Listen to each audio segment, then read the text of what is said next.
Isang mapagpalat mabiyayang araw po sa ating lahat. Welcome back po dito sa ating YouTube channel at Facebook page. Ako po muli ang inyong lingkod, Tagapanood TV. Ngayong araw mga tagapanood, pag-uusapan natin yung pag-aksyon ng Armed Forces of the Philippines, yung mga nagmamahal po kay Tatay Digong Duterte dahil nagsialisan po sila sa kanilang mga tungkulin bilang pulis, mga sundalo, dahil hindi po nila nakayanan mga tagapanood yung ginagawang panggigipit sa dating Pangulong Duterte. Ito po yung tamang action. Ito yung tamang gawin mga tagapanood, kaysa magsunod-sunuran ka dyan sa mga taong wala namang ginagawang mabuti sa pamahalaan, na hindi sumusunod sa due process, na walang pakialam kung matapakan yung pagkatao ng isang tao, lalong-lalo na dating pang presidente. At hindi lang yun mga tagapanood, matanda na, hindi nila nirespeto, hindi binigyan ng ilang mga taong nasa pamahalaan, lalong-lalo na dyan mga kapulisan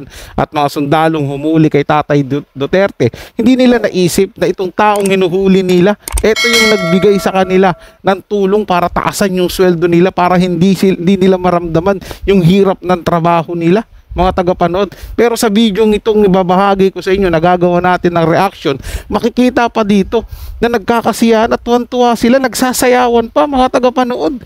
Walang utang na loob ang masasabi ko sa mga tao na to.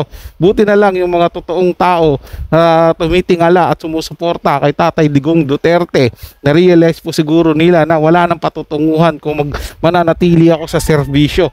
Aalis na lang ako kaysa naman mayurakan ko pa yung pagkatao ko na hindi na tama ang pinapatunguhan ng kanilang sandatahang lakas. Saludo po ako sa inyo mga tagapanood, lalong-lalo na sa mga pulis na umaaksyon na ganito, na gusto nilang nasa tama lang, nasa tamang landasin sila. Tandaan po natin mga tagapanood, to serve and to protect the Filipino people and the country. Yun po yung kanilang sinusumpaang tungkulin diyan sa Armed Forces of the Philippines, at hindi protektahan yung interes ng mga politiko. Kaya tuloy na natin itong mga tagapanood, panoorin natin itong video na to at sama-sama tayo mag-react, pag-usapan natin yan sa comment section. Ito ang hitsura at tila pagdiriwang ng mga pulis na naka-assign para sa pag-aresto kay former President Rodrigo Duterte. Nangyari daw ito matapos ng tuluyang maaresto si FPRRD at may suko na sa ICC para sa kanyang mga di umano'y kaso. Kung ang pakiramdam ng mga ito ay sobrang saya at tuwa dahil siguro mission accomplished na sila para maaresto ang presidenteng nagpadoble sa kanilang sweldo, ang ilang nasa men in uniform ay nagluksa at tila hindi nakayanan kaya nag-resign na lang. Katulad nitong isang miyembro ng PNP na si Ditz Ragasa Jr. Ang dahilan ay hindi na daw siya proud na magsuot ng kanyang uniforme. Ayon sa ulat ay nagbitiw sa serbisyo ang isang pulis matapos ipahayag ang kanyang pagkadismaya sa kasalukuyang administrasyon ni Marcos Jr. Sa isang matapang na pahayag sa Facebook, sinabi ni Ditz Ragasa Jr. na dati niyang ipinagmamalaki ang pagsusuot ng uniforme noong administrasyon ni dating Pangulong Rodrigo Duterte. "I used to wear this uniform with so much pride during the Duterte administration. Every day, I carried the badge with dignity, knowing that the work we were doing was for the betterment of our country, for the people." Ayon kay Ragasa, marami silang ipinaglaban noon, nagpagod, nasugatan, nagbuwis ng pawis at dugo, dahil naniniwala silang bahagi sila ng isang mas malaking layunin. "We fought hard, bled, sweated, and sacrificed so much, believing we were part of something bigger, something meaningful." Ngunit ngayon, aniya, unti-unting nawawala ang kanyang pagmamalaki sa uniforme dahil tila nalulukob na ito ng politika, kasakiman, at pansariling interes. But now, under the BBM administration, it's hard to feel the same way. The pride I once had is slowly fading. The ideals we fought for now seem overshadowed by politics, greed, and selfish interests. Bagamat patuloy silang nagtatrabaho, pakiramdam niya ay nawala na ang dahilan kung bakit sila lumaban noon. "We're still out here doing our jobs, but it feels like the cause we once believed in has been lost. The sacrifice we made feels taken for granted, and it's disheartening to see how we're being used for someone else's gain." Dahil dito, nagdesisyon siyang bumitiw sa serbisyo. "I've decided it's time to sign off. I can no longer wear this uniform with the pride and honor it once carried. Ayon kay Ragasa, nananatili siyang umaasa na sa hinaharap, may mga susunod pang henerasyon ng pulis na isusuot ang uniforme hindi para sa mga politiko, kundi para sa bayan. Ayos yung party-party na mga walang utang na loob na to, mga tagapanood, no? Saya nilang magkainan, sayawan pa, tuwan-tuwa na nahuli nila yung taong dahilan kung bakit mataas ang sahod nila ngayon. Hindi po ba mga tagapanood? Pero ilan lang naman yan sila eh. Mas marami pa rin naman po yung nagluluksa talaga dahil nalulungkot sila dun sa nangyari kay Tatay Duterte. Itong mga sundalo at pulis na to na umalis na sa pwesto dahil hindi na nila makayanan nga yung ginagawa ng administrasyon. Kaya saludo po ako dito sa kanila dahil naninindigan po sila sa tama, mga tagapanood. At tama yung sinabi na itong isang nag-resign na ito na pulis na dapat yung mga magsusuot ng uniforme ng kapulisan, ng sundalo ay isuot yan bilang pagtalima na protektahan ang tao at ang Pilipinas, hindi yung pagprotekta at pagsunod sa utos ng mga politiko dahil hindi naman sila nagsiserve sa bansa natin para pagserbisyuhan o pagsilbihan itong mga politiko na to. Ang pagsisilbihan nila yung taong bayan at yung mismong bansa natin, hindi yung mga politician na to, mga tagapanood, na siyang nagpapaikot at nagpapagulo lang dito sa ating bansa. At ang video binahagi ko po sa inyo, mga tagapanood, ay galing po ito sa channel ni Showbiz Chikadora, no? Bisitahin po yung channel niya at pakisubscribe na rin.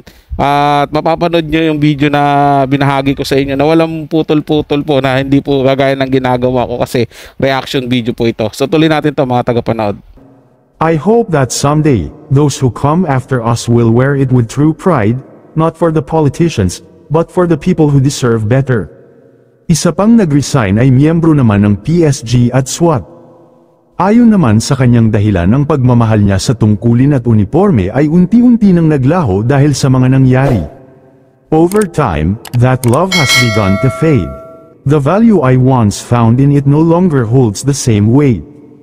Ito ang emosyonal na pahayag ng babaeng pulis na si Jingjing sa kanyang Facebook post, kung saan isinapubliko niya ang kanyang pagbibitiw sa serbisyo.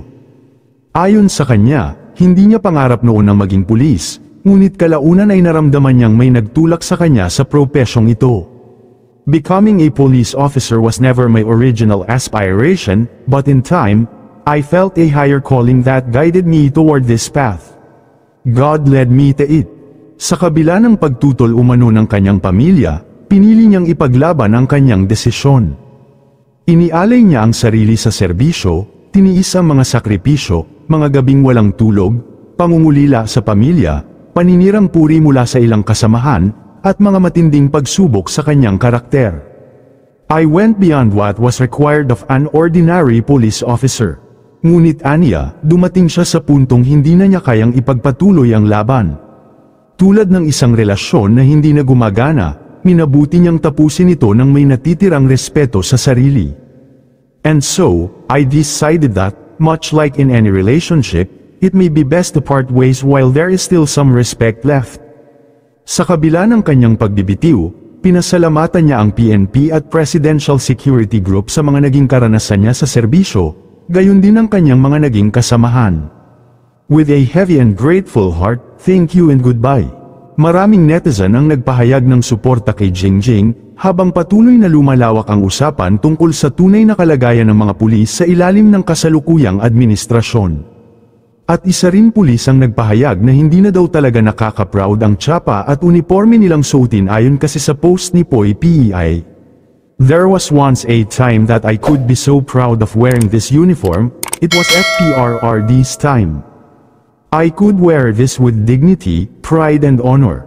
It saddens me through my bones thinking that even with this uniform and badge that we've worked so hard for, trained so hard for, literally gipatchalon ug dugo, luha, singot, laway ag sip-on, yet still, we can't make even a fraction of change to our government.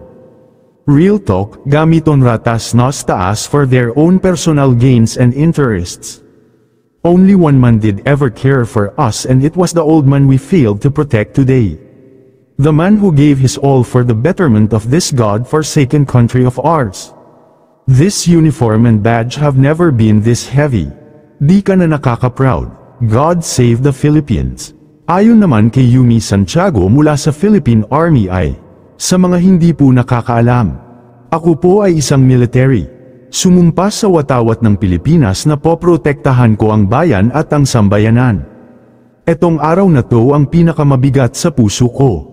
Dahil yung kaysa isang presidenteng itinuring na tatay ng buong Pilipinas, na ngayon ay pinagkanulo sa dayuhan ng mismong pumalit sa kanya.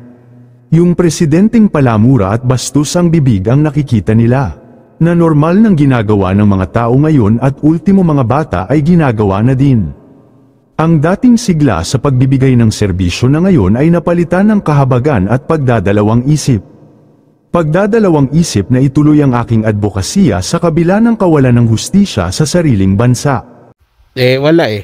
Kung sino pa yung tunay na nagmamahal sa ating bansa, na gusto ng maayos na komunidad, na walang mga adik, walang drogista, na walang krimen dahil sa laganap na droga, ayun pa yung napag-initan ngayon at isinuko pa ng ating gobyerno sa mga banyaga. So sino naman mga sundalo na ang mapaproud na ganyan, na yung taong pumuprotekta sa Pilipinas, yung totoong nagmamahal, ay yun pa yung taong nililitis ngayon. Siyempre nakakasama ng loob yun. Kaya marami yung mga sundalo na ayaw ng maglingkod sa bayan. Dahil ganun din naman eh. Hindi parang hindi bayan yung pinaglilingkuran nila, kundi yung mga politikong ito na gustong maging hari dito sa Pilipinas. Ito'y komento at opinyon lamang, wala pong personalan. Kahit anong mangyari, Duterte pa rin hanggang sa dulo. Maraming salamat po sa inyong panonood at lagi po kayong mag-iingat.